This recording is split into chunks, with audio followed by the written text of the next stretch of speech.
guys, welcome back. It's a Friday, and I just want to say congratulations to all those seniors out there that have graduated high school and college.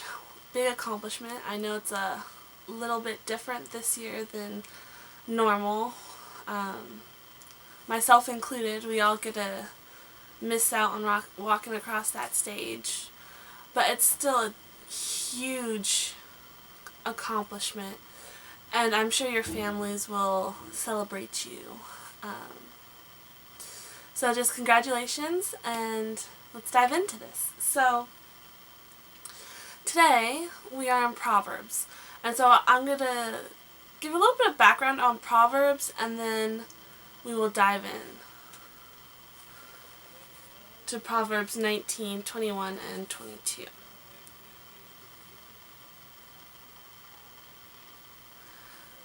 So,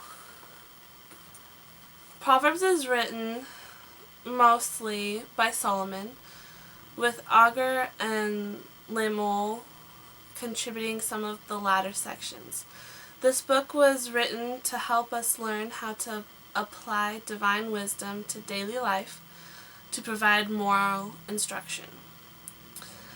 And before we start reading, let's go over the difference between knowledge and wisdom.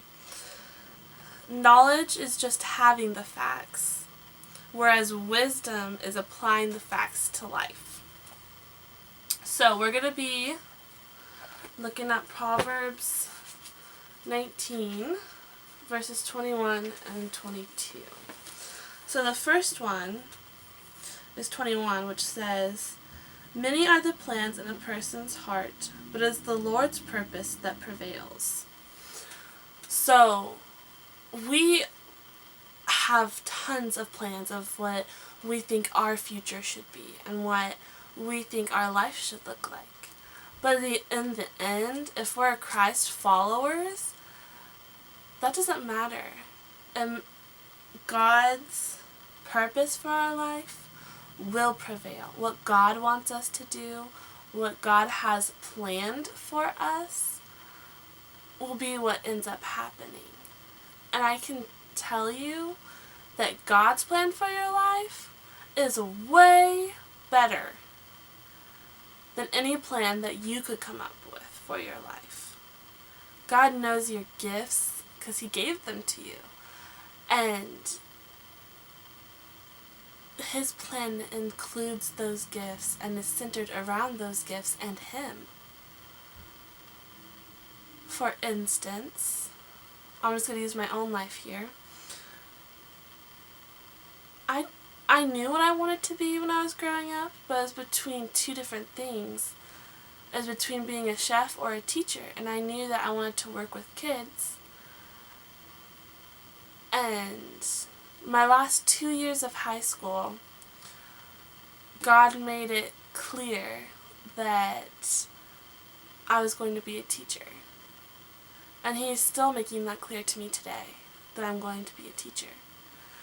And so there are things like that. But it could be the littlest thing, like, sorry, I can't think of any little things right now.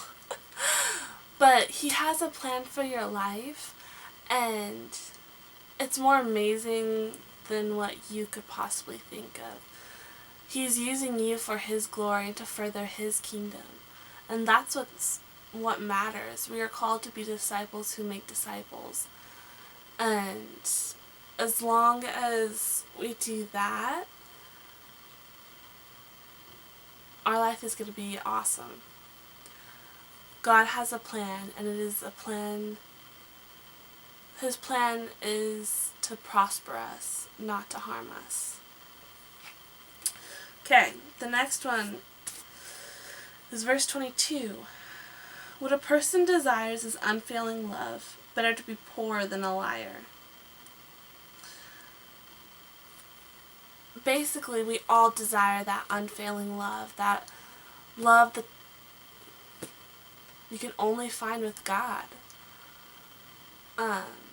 People fail us all the time. Their love fails us all the time. And what Solomon is saying here is that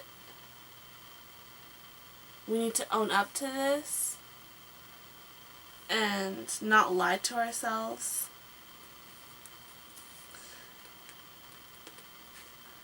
And just realize that people are going to disappoint us. Because they will. If they haven't yet, they will. But to look to God, because His love is unfailing. His love is everlasting. It's endless. It comes from a well that won't run dry, as we have read these past couple of weeks. God's love is unfailing. And that's who we need to look for to fill us up. To fill us up with that love. No human can fill us up. There's a place in our heart that cannot be filled with people. It has to be filled with God and His love for us. So, just remember that God gives us purpose, and God's love is the only love that is unfailing, never-ending, boundless love. And I'll see you guys next week.